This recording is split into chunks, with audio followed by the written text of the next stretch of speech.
Oke. Oke, assalamualaikum semua. Jadi setelah saya review ya grafik-grafiknya, teman-teman sudah dapat data ya, banyak data. Nah, sekarang ialah kita ini yang perlu saya highlight soal grafik ialah, jadi sebagai seorang ekonom, grafik itu penting sekali ya, karena dengan grafik itu kita bisa menangkap suatu pola ya, pola perkembangan data dengan sederhana ya, dengan suatu grafik.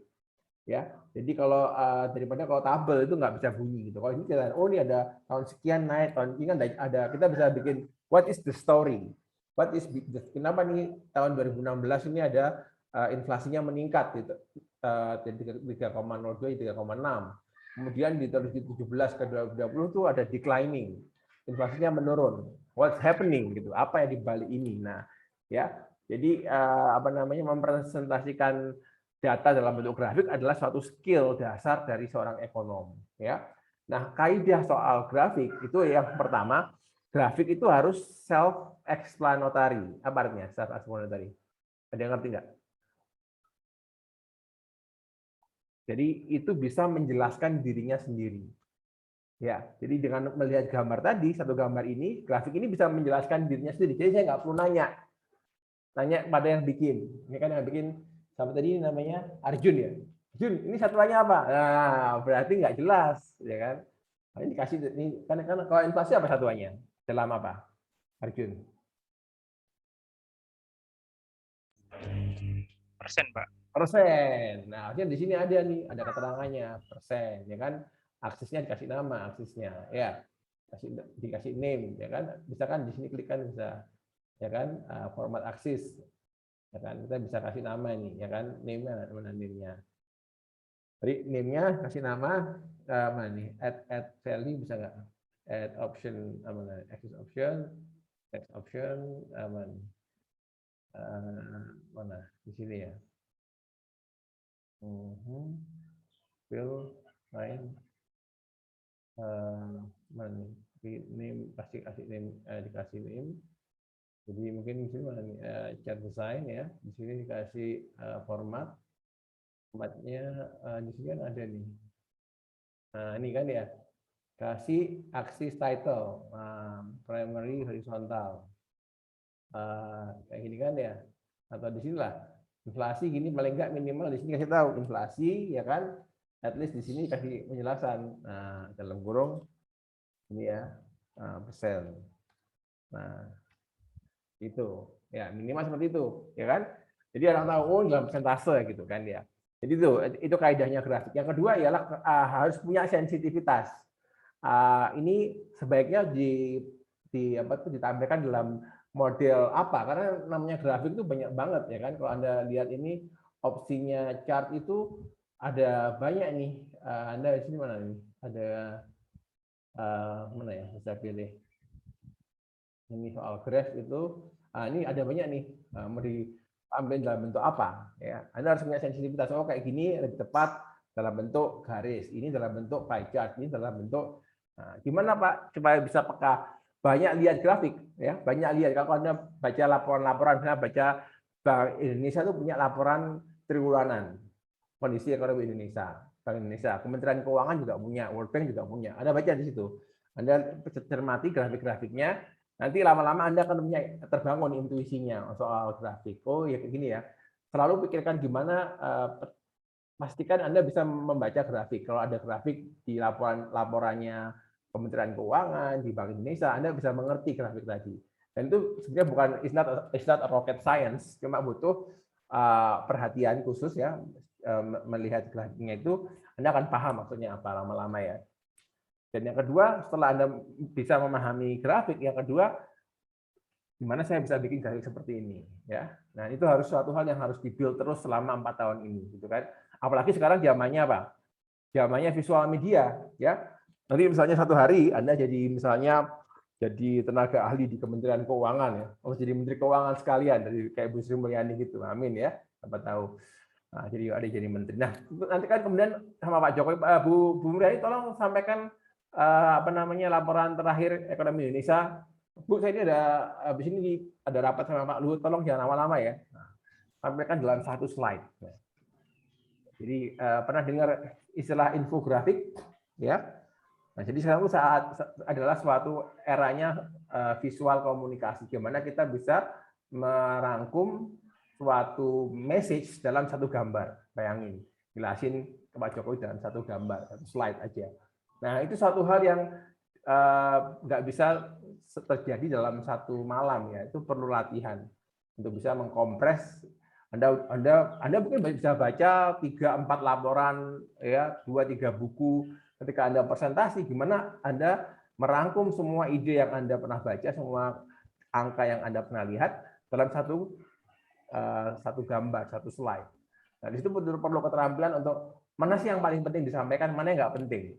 Gimana menyampaikan pesan ini supaya dapat inti pesannya, ya, dan juga bikin audiensnya paham, ya.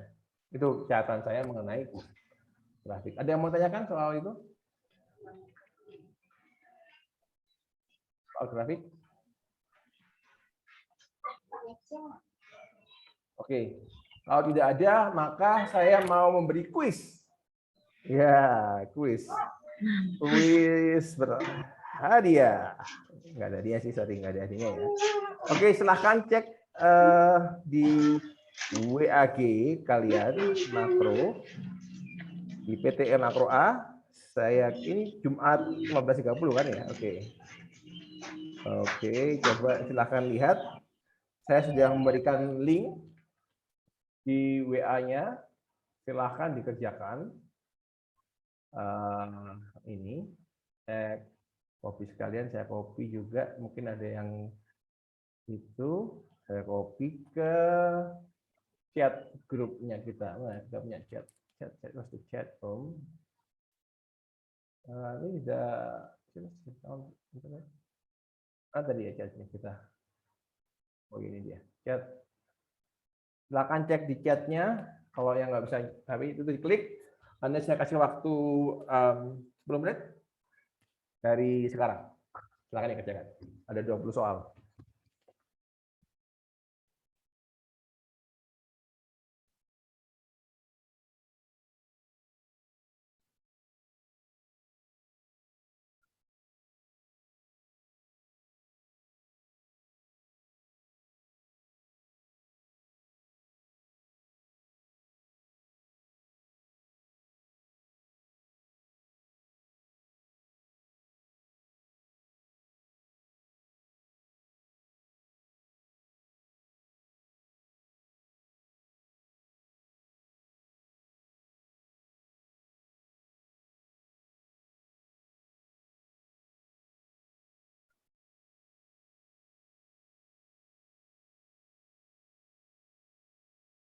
Wawancara ya, Andin ya.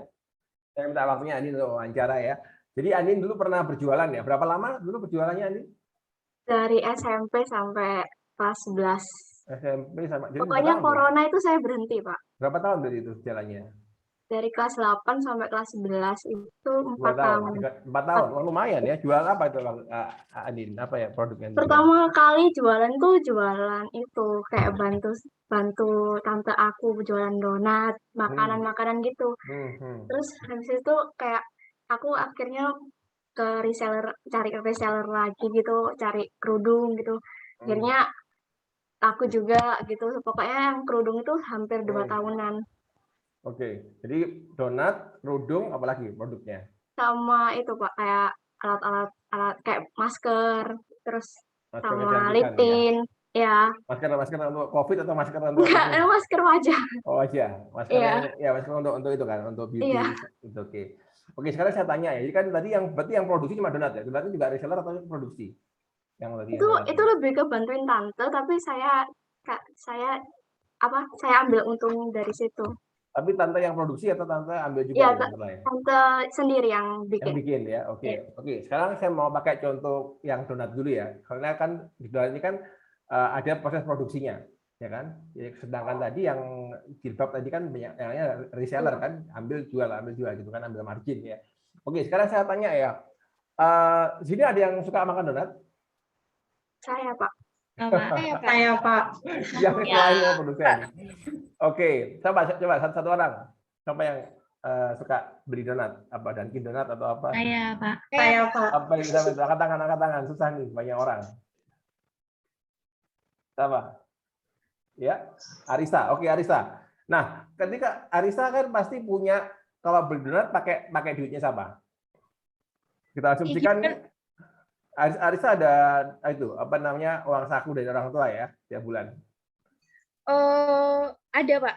Oke, ya anggap aja kan itu kan berarti kan itu adalah pendapatanmu ya. Kita asumsikan itu adalah pendapatan ya kan. Nah, berarti kan kamu punya pendapatan bulanan ya dari orang tua ya kan. Nah, itu kan bebas ya kamu gunakan untuk belanja apa ya kan.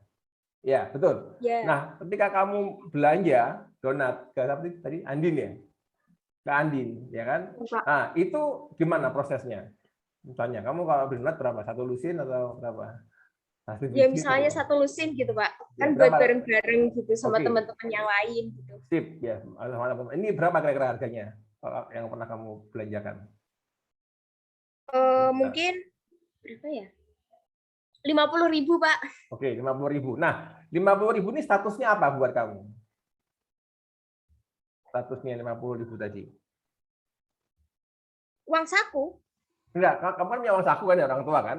Uang saku itu kan statusnya pendapatan, ya kan? Ketika kamu tadi beli donat, itu tadi 50.000 itu statusnya apa tuh tadi? Uang jajan ya, Pak. Modal. Pengeluaran. Pengeluaran. Iya, kamu kan sedang belanja kan, pengeluaran ya. Kamu mengeluarkan, membelanjakan kan ya. Karena kan apa APBN enggak? Iya benar Pak. Apa itu APBN? Anggaran pendapatan belanja negara. Nah, ada konsep P, ada sama B. P itu pendapatan, B itu belanja. Ya. Nah, dalam konsepsi tadi, ya kalau kita bikin negara Arisa misalnya, negara Arisa punya APBN nih, ya kan? Nah, apa P-nya? P-nya jadi uang saku dari orang tua. Maka tadi statusnya waktu beli donat adalah pengeluaran atau dalam konteks belanja ya, tadi kan dalam konteks APBN adalah belanja, ya kan? Itu adalah belanja. Kamu membelanjakan pendapatanmu, ya kan? Pemerintah punya dua neraca pendapatan. Kalau pemerintah dari mana pendapatannya? Dari pajak. Tuh, setelah ini dari pajak, ya. Yang lainnya selain pajak?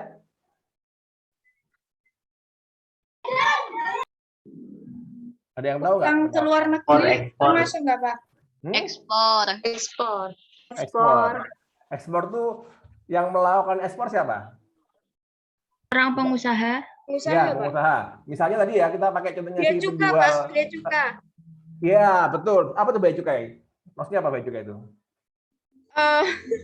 Pajak masuk. Pajak yang dikenakan atas barang. Barang yang di ekspor atau diimpor. Ya, betul. Oke, tadi ya. Jadi ekspor sendiri itu bukan pendapatan. Ekspor itu ketika tadi apa tadi yang jual donat tadi namanya Andin ya? Iya, Pak. Andin menjual donatnya ke Singapura. Nah, itu namanya ekspor. Kalau Andin menjual donatnya ke Arisa, itu makanya nggak ekspor ya. Itu nanti kita cari apa namanya itu ya. Nah, jadi itu nggak masuk pendapatan pemerintah. Nah, ketika kena bea cukai, ya kan? Pajak bea cukai pada hakikatnya adalah pajak terhadap barang ekspor. Nah, itu bea cukainya, pajaknya itu masuk ke pemerintah. Jadi tetap statusnya sebagai pajak ya. Cuma barangnya barang ekspor. Nah, sekali lagi, selain pajak apalagi pendapatan pemerintah? Retribusi itu juga, Pak. Retribusi itu kayak apa contohnya? Misalnya apa? Pungutan buat parkir gitu di jalan. Ya, itu artinya pemerintah memberikan jasa, ya kan? Pemerintah ada jasa parkir, mungkin pemerintah memberikan lahan untuk digunakan sebagai parkir. Nah, pemerintah meminta dana retribusi, itu kan ya. Sama kayak kalian masuk ke mana? Apa namanya ke terminal gitu kan ya, ada retribusi terminal. Jadi penggunaan ketika pemerintah memberikan balas jasa itu ada memberikan retribusi ya. Nah, itu satu ya. Yang lainnya jadi pajak dan retribusi. Yang lainnya apa lagi? Hibah Pak. Pariwisata Pak. Hibah Pak. Pariwisata. Hibah. Hibah. Maksudnya gimana hibah itu gimana maksudnya? Siapa yang ngasih hibah? Arisa Pak. Pak, bukan, maksudnya yang jawab Arisa gitu. Iya, siapa? Hibah itu siapa? Ya, gimana maksudnya hibah? Dari mana hibah itu dan apa maksudnya hibah itu? Oke. Ya, oke. Ya, oke. Asing, Bapak. Kita kembali ke yang konteks tadi ya, konteks kembali ke yang konsep sederhana tadi ya. Jadi apa namanya? Nanti kita belajar lagi soal pemerintah ya. Sekarang kembali lagi ke kasusnya si Andin tadi ya, Andin ya. Yang tadi juga yang produksi Iya, dan Pak. jualan. Jadi tadi waktu si Arisa mengeluarkan 50.000 itu adalah statusnya belanja buat Arisa, ya kan? Nah, tapi ketika 50.000 diterima oleh Andin itu sebagai apa? Pendapatan. Nah, artinya belanja satu orang adalah pendapatan buat orang yang lain. Ya, oke, ya. Nah, sekarang seandainya ada suatu negara di mana penduduknya cuma 2 orang, Arisa dan Andin, maka itu harus sama. Belanjanya Arisa adalah pendapatannya si Andin, karena hanya 2 orang dan aja ada 1 barang, ya kan? Dalam konteks negara ini akan kompleks ya, karena barangnya banyak, orangnya banyak. Tapi kalau kita sederhanakan dalam satu ekonomi tertutup di mana hanya 2 orang pelaku ekonomi, maka pendapat ketika Arisa belanja itulah pendapatannya si Andin. Itu ya, itu konsep namanya konsep income sama dengan expenditure ya. Belanja sama dengan pendapatan ya. Nah, nanti kita akan gunakan konsep itu untuk memahami soal GDP ya. Oke, terima kasih Andin dan Arisa. Andin sudah jadi atas wawancara singkatnya. Nah, sekarang saya mau share screen dulu soal materi kita hari ini ya. Sekali lagi saya ingatkan bahwa materi yang saya kasihkan di sini itu nggak komplit ya, karena harapan saya Anda belajar sendiri di rumah, kita diskusi di sini. Oke? Kalau nggak gitu ya kita bisa diskusi dulu di sini, nanti belajar di rumah. Serah Anda mau yang mana. Jadi saya harap kita bisa diskusi di kelas ini membuat Anda penasaran untuk belajar lebih jauh ya. Tapi saya nggak akan menceramai Anda soal teori terlalu banyak ya, karena itu too boring. Oke, sekarang ini ya di layar saya sudah kelihatan measuring economic activity, sudah terlihat? Sudah, Oke, ini sudah saya upload, Anda bisa download di Hebat UNER. Dan ini 1 slide tapi untuk 2 pertemuan. Jadi banyak ya, kita nggak akan bahas semua hari ini. Oke, kita mau mengukur aktivitas ekonomi. Kita recap dulu ya, yang soal mikro makro ya. Kemarin mikro itu belajar soal rumah tangga dan perusahaan, di mana mereka mengambil keputusan, mereka berinteraksi di dalam pasar. Kalau makro itu adalah ekonomi secara keseluruhan ya. Tujuannya bagaimana kemudian perubahan itu mengaruhi di level makro ya, secara keseluruhan mengaruhi rumah tangga secara keseluruhan, perusahaan secara keseluruhan ya, dalam satu waktu. Oke ya. Jadi hal-hal yang ditanyakan di makroekonomi seperti kayak gini ya kan. Misalnya kenapa kok satu negara itu income-nya lebih tinggi daripada yang lainnya, kenapa harga itu naik secara cepat di satu waktu, tapi yang lainnya stabil. Ada nggak waktu di mana dalam setahun ada nggak waktu tertentu di mana harga itu naik secara dramatis? Tahu nggak? Ada nggak? Waktu Lebaran. Waktu Lebaran, tiba-tiba semua mahal, beras mahal, minyak mahal ya, apa namanya gula mahal gitu kan. Padahal di luar Lebaran normal-normal aja. Kenapa kok seperti itu? Nah, terus juga kenapa kok produksi dan pekerjaan itu kadang-kadang produksinya meningkat, ya penganggurannya banyak lapangan kerja, tapi ada momen-momen di mana pertumbuhannya lambat, banyak orang yang menganggur. Ya, kenapa kok seperti itu? Ada suatu siklus ya. Oke, nah seperti yang saya bilang kemarin, kalau kita mau melihat suatu kesehatan ya, kesehatan suatu manusia, kita perlu beberapa indikator, suhu badan, kemudian soal tekanan darah, ya kan, kadar gula. Nah, itu untuk beberapa indikator untuk melihat apakah orang ini sehat atau enggak. Nah, kalau dalam suatu negara kita ngomongin soal ekonomi, apakah ekonominya sehat enggak? Nah, tapi kalau kami bagaimana sih apakah doing well or doing poor? Apakah baik atau buruk ekonominya? Maka adalah secara natural kita akan melihat total income. Sama seperti orang kan ya. Orang ini dia baik enggak ekonominya? Lihat pendapatannya di atas UMR dia baik, kalau di bawah UMR mungkin dia kurang baik ya ekonominya, ekonomi rumah tangga ya. Ini kalau ekonomi bahasa ngomongin total pendapatan di level negara ya.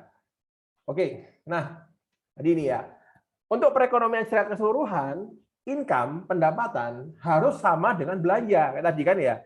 Belanjanya Andin harus sama dengan belanjanya Arisa harus sama dengan pendapatannya Andin gitu kan. Nah, itu berlaku juga dalam konteks agregat dalam level perekonomian.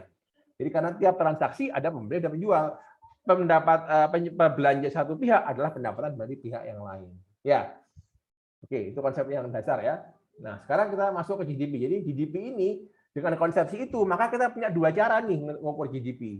dari sisi pendapatan atau dari sisi dari sisi belanja ya, dari belanja atau dari sisi pendapatan ya, dua pilihan ya. Oke, sekarang ke konsep GDP lagi. GDP adalah nilai pasar ya, ini nilai pasar ya dari semua barang akhir ya, yang barang dan jasa ya, yang diproduksi dalam suatu negara untuk periode waktu tertentu. Nah, GDP adalah ukuran akan income dan expenditure. Tadi kan ya, income, pendapatan, dan juga belanja dari suatu perekonomian. Jadi kalau suatu negara GDP-nya tinggi, artinya income-nya tinggi, atau bisa bilang belanjanya tinggi. Kenapa kok dibilang income tinggi itu belanja tinggi? Kenapa bisa dibilang sejahtera ya? Orang itu kalau income-nya tinggi, kan belanjanya juga tinggi kan gitu. Ya, oke. Nah, kita breakdown ya. Jadi tiap kalimat ini punya makna khusus ya. Jadi GDP is the market value. Artinya apa nih? Harga pasar. Jadi nilai barang dengan harga pasarnya. Ya, bukan harga produksi tapi harga di pasarnya. Itu yang pertama ya. Jadi GDP di harga pasar. Yang kedua ada kata final, barang akhir.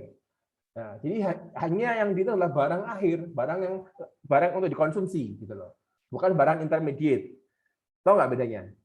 Ya, kayak tadi misalnya Andin tadi mau bikin donat ya kan? Dia beli tepung. Tepungnya itu barang akhir atau barang antara? Intermediate atau final tepung yang dia beli? Barang antara. Kenapa kok barang antara? Masih harus belum jadi, Pak. Masih harus diolah, belum. Karena barang itu digunakan.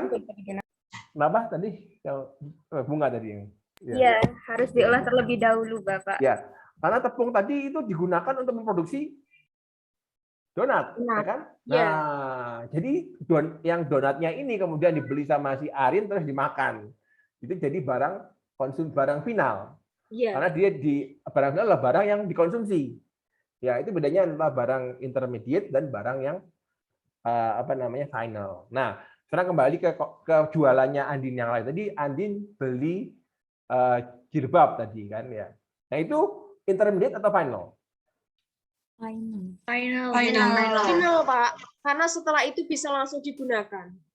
Tapi sama Andin diapakan jilbabnya tadi? Dijual kembali. Berarti Andin tidak membeli untuk dipakai. Iya. Membeli untuk dijual lagi.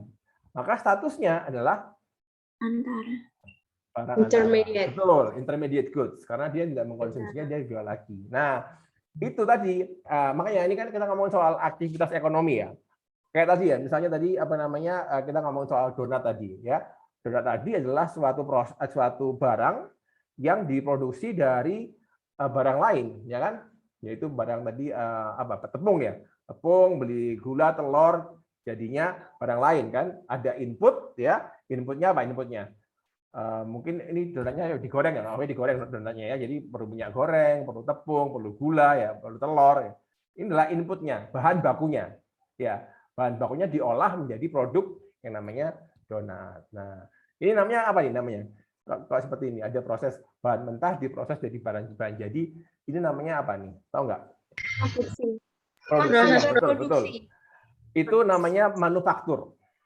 Ya, manufaktur atau industri. Jadi itu secara umum ekonomi itu dibagi dalam 3 kelompok besar. Ya. Pertama adalah pertanian.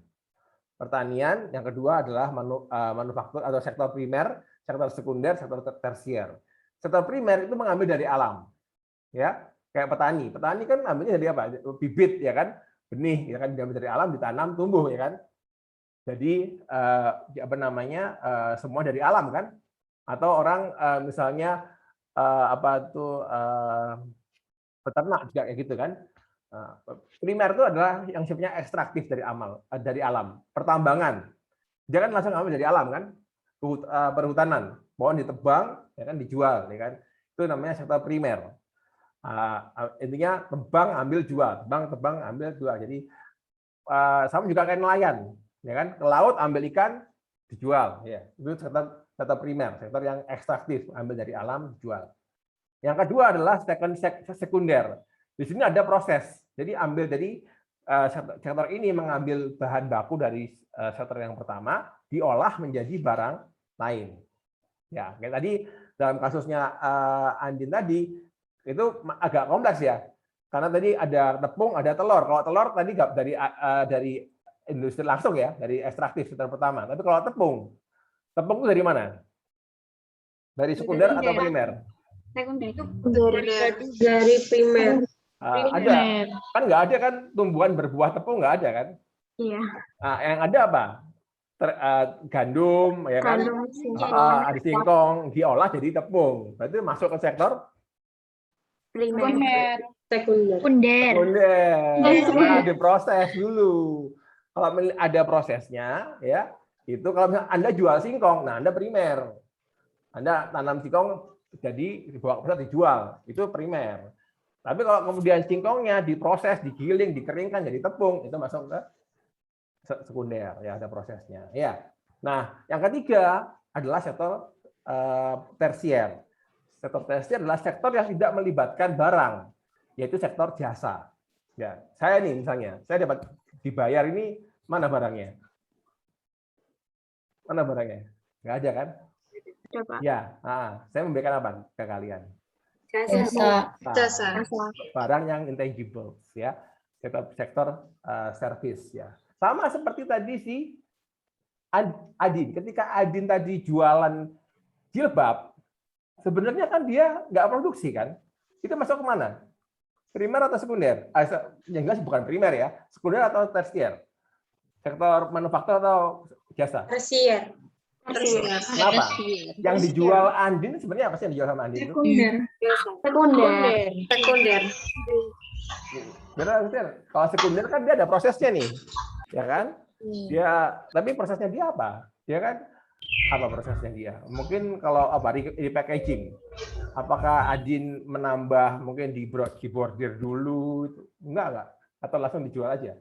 Enggak langsung. Nah, cuma nambahin packagingnya aja. Nambahin packagingnya doang. Jadi sebenarnya yang diberikan Andin itu adalah jasa, ya kan? Jasa panah. Iya, kalau misalnya Andin nggak jualan, Anda beli dari mana? Andin dari mana barangnya Andin? Dapatnya kalau beli jilbab? Dari itu sih Pak, dari apa? Kayak kenalan sama orang gitu. Nah, berarti Anda harus cari temannya Andin kan? Anda harus muter-muter, harus cari kenalan sendiri kan? Tapi dengan adanya Andin, Anda nggak perlu repot-repot gitu kan? Sama kayak orang yang jualan di pasar, iya kan? Jualan di pasar tuh kebanyakan pedagang atau petani yang di pasar itu? Pedagang. Dia menjual apa sebenarnya? Jasa. Kalau nggak ada pedagang, Anda harus pergi ke petani, ke desa sana, ambil sayuran, mau ke desa di Mojokerto, di Malang sana, ambil sendiri gitu kan. Jadi mereka menjual jasa, bukan menjual barang, ya kan? Jadi daripada Anda jauh-jauh ke sana, tak ambil non loh, kamu lebih dekat kan, lebih murah, tapi aku minta margin. Itu masuk ke sektor perdagangan tuh dikategorikan ke sektor jasa, perdagangan dan jasa seperti kayak pengacara, ahli IT kan nggak ada barangnya, ahli IT bikin program nggak ada fisiknya gitu kan, dosen, pengacara gitu ya, guru gitu ya. Oke, karena ini misalnya terakhir kan ya, goods and service ya kan, barang dan jasa ya. Jadi ada barang yang tangible yang kelihatan, ini makanan, pakaian, mobil, dan juga intangible seperti potong rambut ya kan. Anda potong rambut pulang bawa apa? Malah berkurang rambutnya kan, nggak ada barangnya ya kan. Apa tuh dokter ya, dokter juga kan gitu, jasa ya. Jadi ada good, ada services. Oke. Nah, terus tadi setelah konsep itu, konsep berikutnya adalah konsep yang diproduksi ya.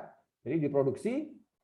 Jadi yang sedang diproduksi saat ini ya. Jadi yang di tahun ini nggak ngikutin barang yang tahun lalu diproduksi ya, jadi yang saat ini tahun ini gitu kan ya.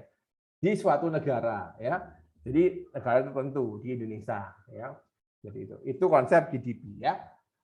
Oke, untuk satu periode waktu tertentu ya, setahun atau juga quarterly ya, itu diproduksi ya. Jadi market value dari barang dan jasa yang diproduksi ya dalam satu negara untuk satu waktu tertentu. Oke. Ada pertanyaan? GDP, simpel ya. Ya, jadi itu total semua barang yang diproduksi dalam satu negara dalam waktu yang sama. Nah, ini yang patut dicatat. GDP itu nggak hanya memasukkan barang-barang yang legal, ya, yang dijual secara legal. Jadi barang-barang ilegal itu nggak dihitung dalam GDP. Contohnya tadi juga semua barang yang kan ada konsep market value ya. Jadi yang ditransaksikan di pasar itu adalah jadi harus legal, dan yang kedua ada transaksi di pasar ya. Kalau misalnya tadi barang kayak narkoba itu nggak masuk tuh ya, karena nggak legal, barang selundupan gitu kan. Dan juga barang-barang yang diproduksi dan dikonsumsi di rumah. Anda nanam singkong, Anda makan sendiri, itu nggak dihitung dalam GDP ya kan, karena nggak pernah masuk pasar gitu kan. Sama kayak misalnya apa namanya, kalau yang punya ibu rumah tangga di sini, ada nggak yang punya ibu rumah tangga? Ya, siapa yang punya ibu rumah tangga di sini? Ya, dia masak, ya kan, bersihin rumah, itu nggak dihitung, ya, dalam GDP.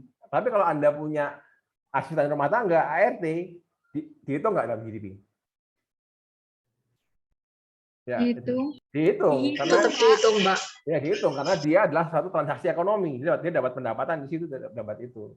Makanya saya ada satu joke menarik. Waktu saya bilang saya itu punya hobi apa namanya baca-baca textbook apa namanya textbook ekonomi ya, macam-macam. Kan ada orang mungkin ada puluhan atau enggak ratusan macam-macam buku textbook ekonomi. Di satu textbook itu tadi kan minggu lalu saya cerita soal Garfield. Ini kita soal textbook dari Inggris, dari UK. Jadi ada menarik ini. Ada statement ini, menikahi pembantu Anda, menikahi pembantu rumah tangga di Inggris akan menurunkan GDP sebanyak 10% atau berapa gitu. Kenapa? Karena ketika jadi asisten rumah tangga, dia adalah aktivitas ekonomi, ya kan? Gitu dalam GDP. Ketika dia dinikahi oleh majikannya atau bosnya, dia menjadi ibu rumah tangga, aktivitas tadi nggak lagi bernilai ekonomi, jadi hilang dari GDP. Tadinya dihitung, sekarang nggak dihitung, jadi jeblok GDP-nya. Itu Fionanya, gitu ya. Oke, lanjut.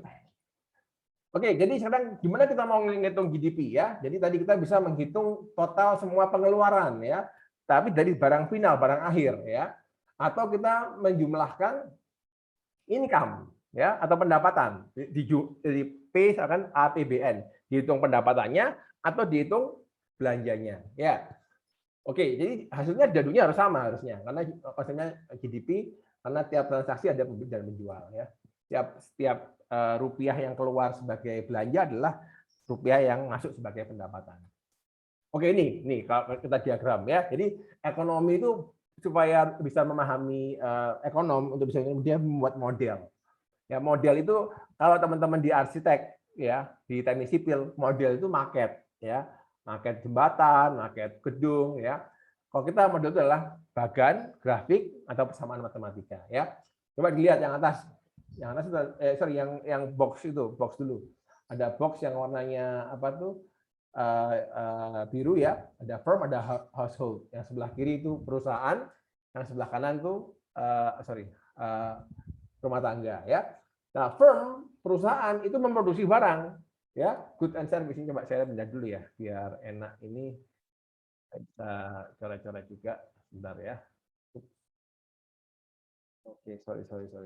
Let's just what this, ya, oke. Yuk. Oh, come on. Bentar ya, misi. Ini tak pindahin dulu ke sana. Oke. Oh. Saya pakai 2 screen, agak ruwet. Oke. Oke, saya mau share screen dulu, saya tutup dulu share screen yang ini. Oke, ya, udah kelihatan ya layarnya ya. View Zoom. Oke. Oke, udah kelihatan layarnya? Kelihatan layarnya ya? Terlihat layarnya apa? Ke slide lagi, sudah masuk? Sudah, Pak. Udah, ya. Oke, sekarang saya masuk lagi sini ya. Oke, sekarang saya bisa coret-coret mungkin sekarang harusnya. Pinjam pulpennya dulu. Oke ya, jadi ini yang sebelah kiri ada firm ya, sebelah kanan ada household ya. Nah sekarang yang sebelah kiri firm itu melakukan produksi, ya kan? Dia melakukan produksi, ini produksinya, ya kan? Supaya dia bisa berproduksi, ya, dia perlu punya bahan baku kan ya. bahan baku. Selain bahan baku, dia perlu orang, ya. Dia perlu faktor produksi namanya, faktor produksi ini, ya. Faktor produksi, ya. Di mana dia dapat faktor produksi? Dia dapat dari household. Rumah tangga. Ya, karena dia perlu, kan ada rumah tangga kan. Anda kalau perusahaan dia itu ada orangnya, ya kan, ada orang yang bekerja, dia rumah tangga, ya kan, orang itu bekerja. Yang kedua, dia perlu modal. Dari mana modal berasal? Modal berasal dari tabungan Anda. Nah, rumah tangga Anda punya kelebihan pendapatan lebih besar daripada konsumsi, Anda tabung di bank, ya kan? Perusahaan datang ke bank, ada nggak dana nganggur? Nih orang ini nabung sekian, dipakai sama perusahaan untuk produksi, ya. Jadi ada apa namanya? Jadi perusahaan, firm dan household ketemu di pasar untuk barang dan jasa. Ya, si rumah tangga itu apa namanya? Alirannya ya dari perusahaan barangnya masuk ke pasar. Ini market for good and service. Pasar untuk barang dan jasa. Di pasar ini perusahaan menjual, rumah tangga membeli. Jadi barangnya sekarang sudah ditransaksikan barangnya dari perusahaan lari ke rumah tangga sekarang. Ya, firm menjual, rumah tangga membeli. Nah, rumah tangga dapat barangnya, perusahaan dapat apa? Uang, Bapak. Dapat uangnya, iya, dapat uangnya. Ini uangnya kan, uangnya ngalir nih. Nah, uangnya ngalir ke sini. Ini yang warna hijau aliran uang. Jadi uang yang tadi rumah tangga membawa uang sebagai belanja masuk ke rumah tangga sebagai ke perusahaan sebagai pendapatan. Belanja buat si rumah tangga, ya, spending atau belanja, ya, APBN kan belanja sama pendapatan atau revenue buat perusahaan. Oke, ya, paham ya? Jadi uangnya ngalir dari rumah tangga ke perusahaan, barang yang ngalir dari perusahaan ke rumah tangga. Paham di sini ya? Ini namanya pasar untuk barang dan jasa. Paham? Oke, sekarang masuk ke yang kedua. Untuk bisa berproduksi dia perlu faktor of production, perlu faktor produksi, ya kan? Perlu faktor produksi tadi, ya kan? Didapatnya dari mana? Dari kebalikan dari rumah tangga. Di rumah tangga ini dia punya tanah, ya, dia punya orang nganggur, dia punya modal. Ya, ini dibawa ke pasar. Nah, ini ada lagi pasarnya, pasar faktor produksi. Ya, di pasar ini kebalikan. Rumah tangga menjual. Aku beli lahan kan, perusahaan aku butuh lahan nih tak sewa buat pabrik. Ini aku lahanku pakaian. Nah, di dalam pasar ini kebalik, rumah tangga yang menjual, perusahaan yang membeli. Ya. Jadi mengalir faktor produksi dari rumah tangga mengalir ke perusahaan, ya. Tadi tanah, Anda kalau punya tanah disewakan ke perusahaan, Anda punya modal dipinjamkan ke perusahaan, ya. Anda punya tenaga kerja dipakai, dibeli sama perusahaan untuk bekerja di perusahaan. Sebagai balas jasanya, perusahaan membalas balas jasa tadi ya, dalam bentuk apa? Upah dan upah. Jadi ada balas jasa ya. Nah, ini disesuaikan dengan faktor produksi apa yang Anda berikan buat perusahaan. Kalau Anda memberikan tanah, Anda dapat apa? Sewa. Ya. Dapat rent, ya kan? Kalau Anda memberikan tenaga kerja, Anda dapatnya bayarannya. Upah. Ya, upah. Kalau Anda punya modal, Anda dapat keuntungan. Ya, jadi ini adalah ini masuk sebagai income. Ya, duitnya ngalir dari perusahaan ngalir ke rumah tangga. Ya, faktor produksinya mengalir dari rumah tangga ke perusahaan. Duitnya atau ngalir dari firm ya sebagai expenditure ya, belanja kan dia. Ya kan tadi kan belanjanya perusahaan, belanja orang, belanja tanah gitu kan ya, expenditure itu adalah income buat rumah tangga. Nah, ini namanya circular flow dari aktivitas ekonomi. Oke, sampai sini paham nggak konsepnya? Paham, Pak. Oke, ya. Paham, Pak. Oke, kalau ada pertanyaan silakan. Saya lanjut ya. Oke, sekarang lanjut. Next, kita ngomongin apa lagi sekarang? Oke, tadi kan kita ngomong soal final goods ya. Kenapa kenapa nggak semua barang aja Pak dihitung? Tepungnya dihitung, telurnya dihitung. Kenapa kok harus donatnya doang yang dihitung. Kita lihat, kita langsung demonstrasikan aja. Ya, tadi kan ya untuk ini kan ini roti ya, kita nggak pilih donat aja, donatnya Mbak siapa tadi? Mbak Andin tadi ya.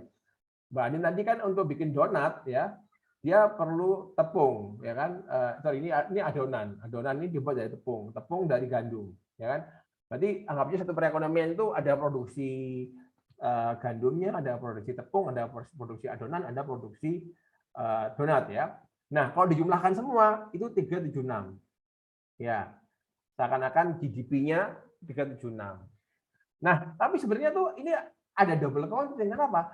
Karena dalam tepung ini ada unsur apa namanya gandum. Di apa namanya adonan adonan dibuat pakai tepung, gitu kan. Terus donatnya dibuat dari adonan, ya kan? Ada 2 kali hitungan gitu loh. Nah, coba kalau kita hitung value added-nya, oke ya. Tadi kan apa namanya untuk bisa bikin tepung harus beli gandum dulu. Dari 5 kalau produksi gandumnya itu produksi tepungnya itu 53, maka kita harus mengeluarkan 23-nya. Ya, dikurangkan nih, ya ini loh. Ini dikurangkan ini ke sini, ini dikurangi. Sorry, kita kasih lagi pen lagi. Oke, jadi ini ke sini ya. Ini harus dikurangi nih. 53 tepung dikurangi 23 kan ada gandumnya 23. Jadi aslinya tepung itu cuma 30 nilai tambahnya. Ya, 30 itu adalah nilai tambah ya dari tepung dari gandum jadi tepung, ya kan? Nah, kemudian yang kedua, adonan tadi. Total nilai produksinya 110. Tapi ingat, 110 itu diproduksi dari bahan bakunya tepung. Nah, kalau gitu harus dikeluarkan tuh nilai tepungnya, dikeluarin. 110 dikurangi 53, jadinya 57. Ya, jadi nilainya nilainya adonan aja itu cuma 57. Yang 53 itu adalah unsur tepung. Yang terakhir, ketika jadi roti atau jadi donat tadi, itu dibikin dari adonan. Nah, dikurangi dong nilai adonannya. Nah, 110-nya adalah adonan. Kita kurangkan jadi cuma 80. Nilai produksi aslinya donat cuma 80. Nah, kalau kita jumlahkan semuanya ini dapat angka berapa?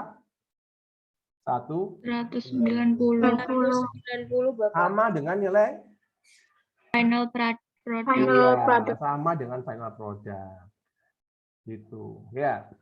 Jadi kita kalau nggak mau menghitung final product, yang kita hitung value added.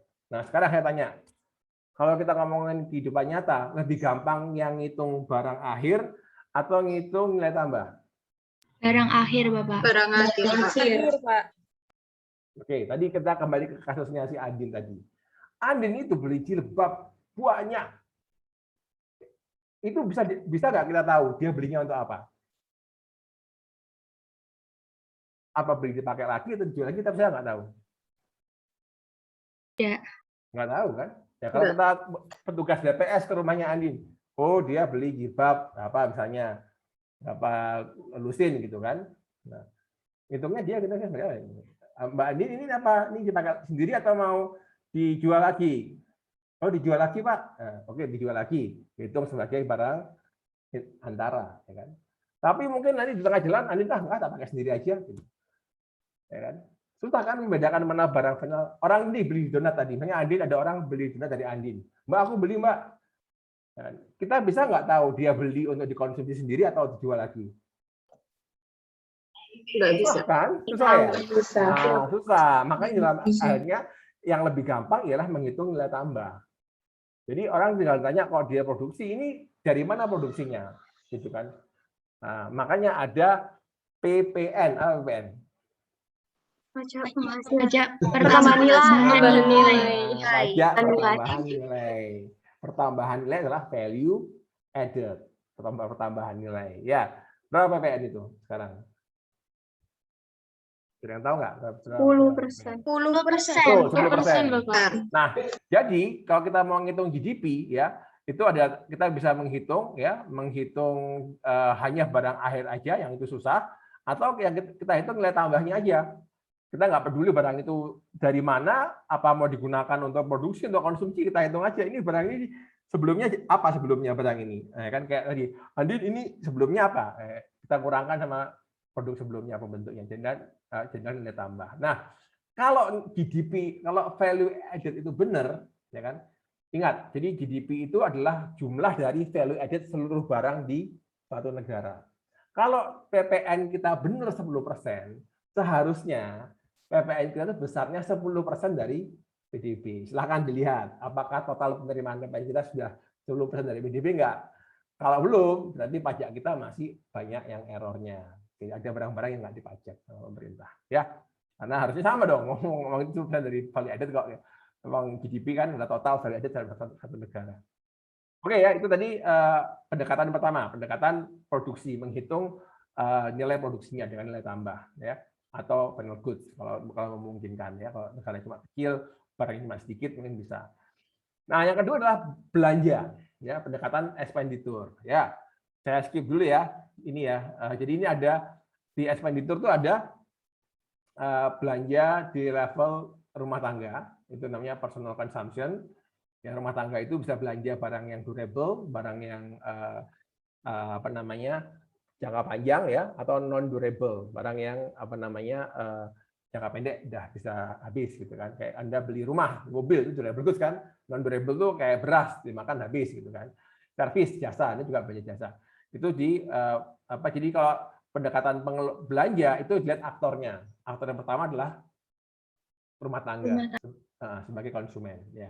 Yang kedua, perusahaan, ya, perusahaan itu melakukan belanja investasi, ya, bisa investasi, bisa perubahan inventory. Yang ketiga, aktor ketiga adalah pemerintah, ya, pemerintah juga juga melakukan investasi.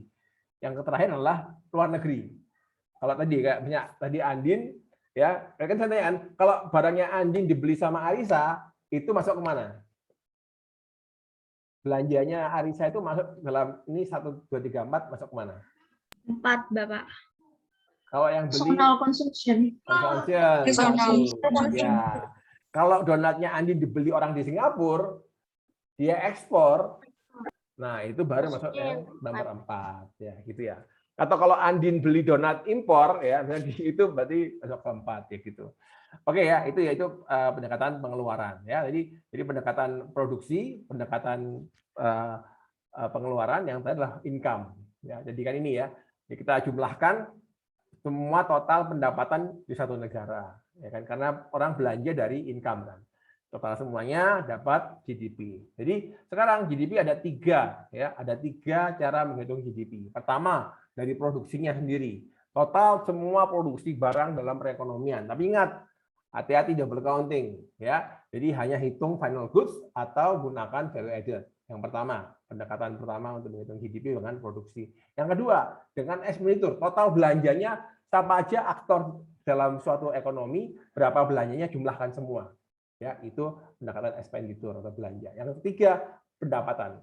Berapa pendapatan seluruh aktor dalam perekonomian, ya. Itu dapatkan total income-nya GDP. Jadi GDP itu bisa kan P-nya produk kan. GDP bisa juga ditulis ya, GDP itu bentar biar kelihatan. Jadi GDP itu dia bisa ditulis GDP yaitu P-nya produk, atau GDI expenditure, atau GDI atau income. Bisa produk, bisa expenditure, bisa income, ya. Tapi yang kita pakai adalah GDP. Tapi sebenarnya itu bisa digunakan untuk ketiga-tiganya, ya. Karena production, expenditure, income harus sama. Oke, ya, tadi ini adalah contoh pendekatan GDP ditulis dalam konteks pengeluaran. Jadi Y, C, I, G, N, X, ya kan? GDP, Y, jadi GDP itu Y ya. Mulai sekarang difahami GDP adalah Y adalah GDP, G consumption, I investment, G government expenditure, N X adalah ekspor dikurangi sama impor. Ya, itu komponen GDP. Ya, ini kita akan belajar per komponen detail mulai pertemuan 4. 4 itu kita bahas consumption, 5 itu investment, dan seterusnya ya. Ini sekilas saja, C adalah spending rumah tangga untuk barang dan jasa, ya, kecuali pembelian rumah. Karena rumah itu adalah barang modal ya. Yang kedua adalah investasi. Nah, ingat lagi, investasi dalam konsep ekonomi, ilmu ekonomi adalah pertambahan barang modal. Apa barang modal? Barang yang digunakan untuk produksi barang lain. Mesin, pabrik gitu ya. Itu adalah barang modal, barang yang digunakan. Tapi kembali lagi, Anda beli misalnya itu kompor. Kompor itu kalau Anda gunakan sendiri di rumah itu bisa jadi barang konsumsi. Tapi kalau Anda gunakan untuk jualan itu barang produksi, barang modal ya, kayak gitu. Jadi barang-barang yang digunakan untuk memproduksi barang lain. Terus belanja pemerintah ya, belanja pemerintah pusat, daerah, semuanya yang tadi adalah ekspor dan impor. Nah, oke, sekarang masuk konsep real vs nominal. Ada yang paham nggak apa bedanya itu sama nominal? Kalau harga sekarang, Bapak. Apa itu?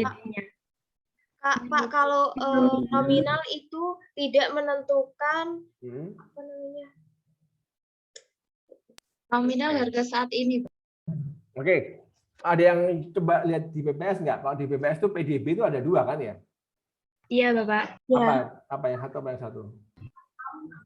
Pangan usaha sama. Oh betul ya. PDB berdasarkan lapangan usaha yang sektor ekonomi, PDB berdasarkan pengeluaran. Ya itu satu ya. Itu yang lapangan usaha itu sama dengan GDP. Jadi kan tadi kan ada sektor-sektornya, ya kan? Sektor berapa GDP sektor pertanian, manufaktur ya, itu GDP pengeluaran. Lapangan usaha. Kalau yang satu kan GDP pengeluaran, jadi belanja pemerintah dan lain-lain. Yang lain selain itu ada lagi nggak? Ada yang ketemu nggak PDB harga berlaku sama PDB harga konstan? Itu nanti di perhitungannya, Bapak. Iya. Jadi ada 2 ya. Mana yang ini? Mana yang mana? Yang nominal pakai yang berlaku, yang real pakai harga konstan 2010. Oke, ya. Oke, sekarang gitu ya. Jadi ada PDB nominal, ada PDB real. Tapi kalau kita ke BPS nggak ada tuh PDB nominal, nggak ada PDB real. Namanya PDB nominal real itu adalah konsep kita belajar ilmu ekonomi makroekonomi. Tapi kalau kita ke BPS ke statistik nggak ada istilah itu. Yang ada adalah harga konstan sama harga berlaku. Ya. Nah kita lihat sekarang. Oke, ini PR ya. Saya kan udah mau maghrib ini. Ini ada contohnya perhitungan GDP real sama GDP nominal. Ya, silahkan Anda cermati di sini. Ya. Nanti kalau nggak ngerti kita bisa diskusi minggu depan ya, atau kita kasih kuis dulu baru kita jelaskan ya. Jadi ini hari ini materinya sampai di GDP aja ya. Jadi saya harap Anda belajar soal apa itu GDP nominal, apa itu GDP real, gimana ngitungnya ya. Terus apa bedanya GDP sama GNP ya kan? Terus apa bedanya ini GDP sama national income ya, GDP sama GNP ya. Nah, oke. Yang ini yang price index sama inflasi kita materinya untuk minggu depan. Jadi nanti kuisnya minggu depan itu adalah soal GDP. Ya, enak kan? Kuisnya udah saya bocorin nih. Silakan dipelajari. Minggu depan saya lihat kuisnya, kalau udah banyak betul berarti sudah paham. Jadi saya jelasinnya yang kalian belum paham aja. Itu ya. Ada pertanyaan?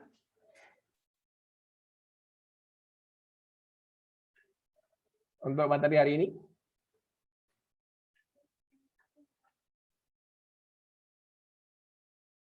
Oke, kalau belum ada pertanyaan, mungkin bisa saya akhiri dulu ya. Seperti biasa, nanti recordingnya akan saya upload, dan buat yang nilainya masih belum bagus, belikan berkecil hati karena ada kuis lagi di pertemuan berikutnya. Oke, sekian dari saya akhiri dulu. Wassalamualaikum warahmatullahi wabarakatuh. Selamat sore. Terima kasih, Pak. Terima kasih, Pak. Terima kasih, Pak.